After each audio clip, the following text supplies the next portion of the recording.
Sim, a única pergunta que fica na cabeça da gente é: como chegamos a esse ponto? Se você olha para a direita, tem Lula. Se você olha para a esquerda, tem Alexandre de Moraes. Se você olha para frente, tem a Janja. Basicamente, a gente se sente completamente impotente perante a tudo que está acontecendo. E vamos lá. Você não precisa gostar do Bolsonaro, você não precisa ter feito campanha para ele, ser bolsonarista, nada disso. Mas o que eu vou dizer agora não é para quem concorda com ele, mas para você que talvez não está entendendo o que está acontecendo. Afinal de contas, o que tem a ver Bolsonaro Moraes com a sua vida?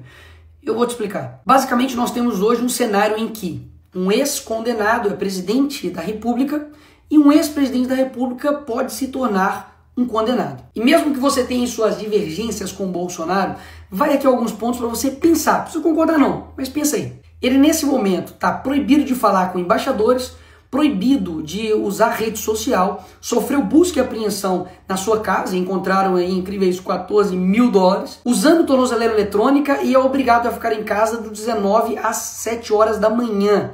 E está proibido de falar com o próprio filho, Eduardo. Aí vem os meus pontos. Alguém que roubou a INSS, que foram bilhões, está usando tornozeleira eletrônica? Você já viu algum traficante, estuprador, alguém aí que roubou bilhões nas estatais, ficando impossibilitado de conversar com o seu próprio filho? Ou seja, o script é o mesmo. E quando você entender que nós não estamos em uma democracia, você vai entender o porquê o que estão fazendo com o Bolsonaro afeta também a sua vida. Porque afinal de contas, se eles estão fazendo isso com o ex-presidente da República, o cara basicamente mais popular do Brasil, o que eles não vão fazer com você?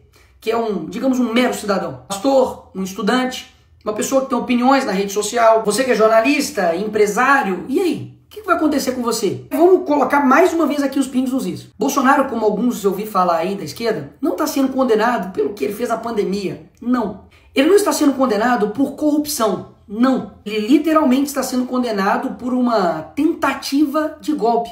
Ele é a pessoa que está despontando nas pesquisas eleitorais como primeiro lugar contra o Lula. Ou seja, será mesmo que eles estão preocupados com a democracia? Pausa. O Lula que recebe ditador aqui no Brasil, como Nicolás Maduro? Ou será que eles estão preocupados em tirar a oposição para poder vencer as eleições? Hein?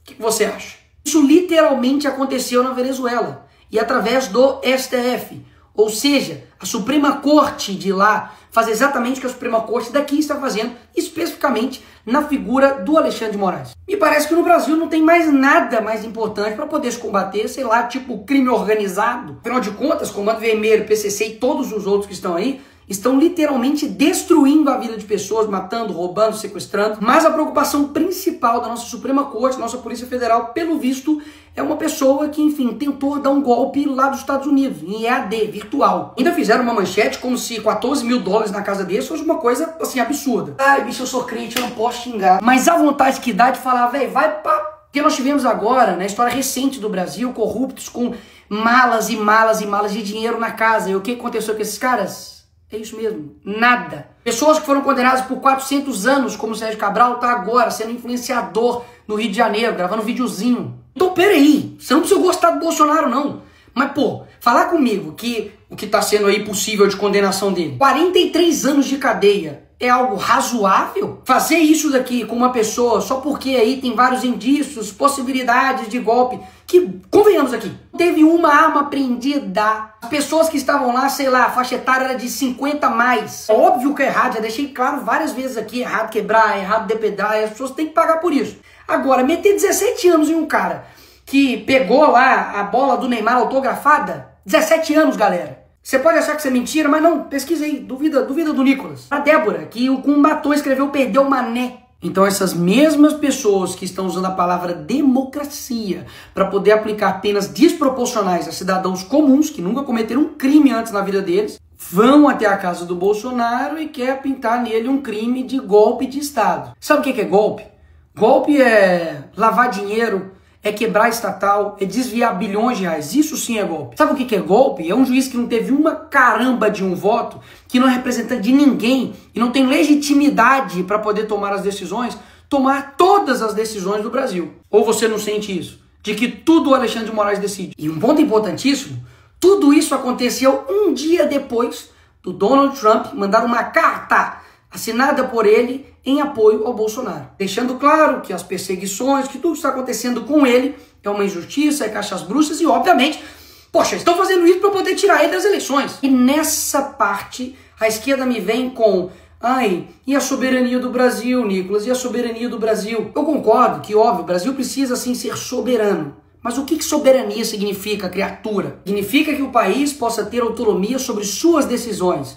E até aí tudo bem. O Brasil está dando um exemplo de como não ser diplomático, né? Porque eu não sei se você sabe, mas os Estados Unidos não é uma economia que você pode falar: ah, quer saber, não quero ver você. Que antes da campanha o Lula falava que com uma cerveja e uma conversa de bar resolveria uma guerra. E agora não está conseguindo resolver uma questão de tarifa. Só para lembrar aí.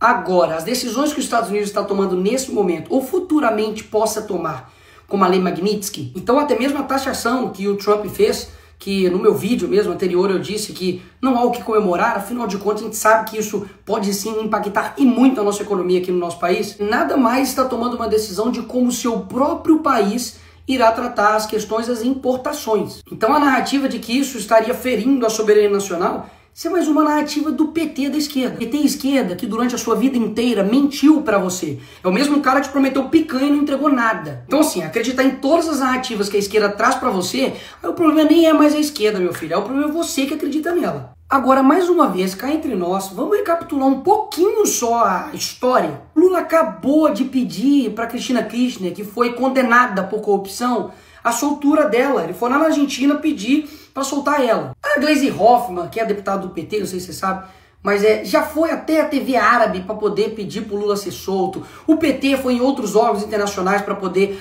falar para o Lula ser solto, contra o impeachment da Dilma, enfim. Fizeram isso milhares de vezes. E aí no caso deles é ajuda. Não, nós estamos aqui ajudando. Aí quando é o Eduardo, aí não. Aí é ataque à soberania nacional, é crime. Peraí. Eles não fizeram isso a vida inteira. E tem tipo de coisa que você tem que ir ver. Coloca aí no Google assim, ó, Foro de São Paulo. Pra ver que desde 1990 os caras estão influenciando externamente todos os países da América Latina e principalmente o nosso país. E uma perguntinha aqui gostosa aí pra você que é de esquerda ou canhotinha.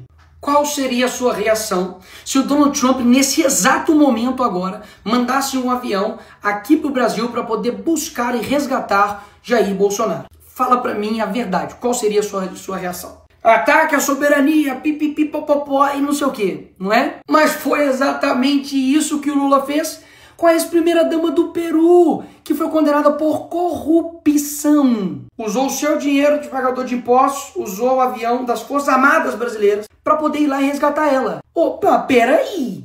O Lula não tá ferindo a soberania, não? Ou seja, todo o script é o mesmo.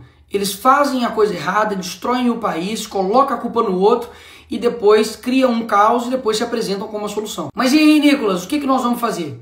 Aqui você chega na parte final, mas não menos importante do vídeo. Não, nós não estamos vivendo em uma democracia. Então, vamos partir daí. Em uma democracia normal, o Senado iria colocar freios e contrapesos com o STF. O STF seria uma corte não política, mas uma corte que iria zelar pela nossa Constituição. E o Congresso iria elaborar suas leis, ver o que é melhor para o país e, enfim, também poder fazer emendas à Constituição para poder também frear os poderes dos outros demais poderes. Mas não é esse Brasil que a gente vive. Então esperar de mim ou dos outros deputados que a gente faça algo dentro da regra do jogo que irá mudar um jogo que eles não seguem a regra do jogo, é loucura imaginar essa forma. E eu tenho um exemplo aqui perfeito para poder te dar. No caso, por exemplo, do IOF, que houve um aumento de imposto pelo PT, claro, Haddad, o Congresso viu isso e falou, vamos derrubar. E nós derrubamos. O que o Lula fez? Foi lá e derrubou a nossa decisão. O que nós fizemos? Fomos lá e derrubamos a decisão dele. O que o PT fez?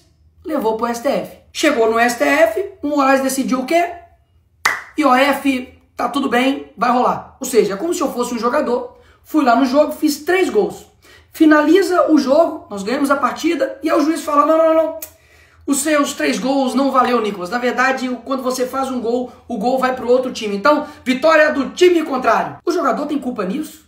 Ele tem culpa de que um juiz está extrapolando por completo a sua competência? Não é falta de competência, de vontade, nem de garra, nem de luta de nenhum dos jogadores. Basicamente porque nós temos um juiz que tem superpoderes. Rui Barbosa poderia ressuscitar e defender que seja Bolsonaro ou a direita ou o Congresso ou o Parlamento, que não resolveria. Então é isso, Nicolas. Nós temos uma ditadura e lascou. Não. Mas tem uma coisa valiosa que eu aprendi com o Olavo, que é o seguinte: quando a sua ânsia de agir é maior do que a sua ânsia de entender, a sua ação sempre vai ser incompreensível. Toda tirania, ela vai dobrando a aposta. E eu confesso que eu estou extremamente preocupado com o nosso país. Basicamente, ou vai surgir um novo Brasil, ou a gente vai virar, de fato, Coreia do Norte. O que nós podemos fazer para poder mudar essa situação? O primeiro passo, de fato, é você entender. Entender de que existe uma pessoa, basicamente, que chama-se Alexandre de Moraes, que está desbalanceando a nossa democracia. Então, Nicolas, o que você sugere? Eu confesso que muitas das vezes eu não sei. Mas uma coisa eu sei: que desistir, parar de lutar, parar de falar, parar de gravar vídeo, parar de comunicar com vocês, parar de falar a verdade, isso não é o caminho. Então esse é o primeiro passo, de que da mesma forma como eles não desistem, porque você tem a sensação de que, tipo, eles não param nunca. Um dia isso, um dia aquilo, parece tipo assim, psicopatas no poder. Mas eles não param. E o que geralmente acontece com a gente, que, poxa, somos pessoas que só querem ter um Brasil legal, cara. Só quero ter um Brasil seguro, só quero ter uma economia pungente, só quero ter empresas que funcionem, trabalhadores que sejam respeitados, pessoas que possam viver a sua vida bem, que estejam, trabalhando para o nosso país. Mas existe uma galerinha que não. Eles não querem que isso aconteça. E eu sei que esses caras não vão largar o osso, amigo, de qualquer jeito. Eles vão até o fim. Mas a gente também precisa ir até o fim. E por fim, o ponto mais importante: eu não tenho dúvidas que Deus não está com os olhos fechados para o que está acontecendo no nosso país. Existe nesse momento agora centenas de pessoas que choram, que estão distantes da família, que estão sendo perseguidos injustamente aqui no nosso país. E muita gente fica calada, muita gente não se move,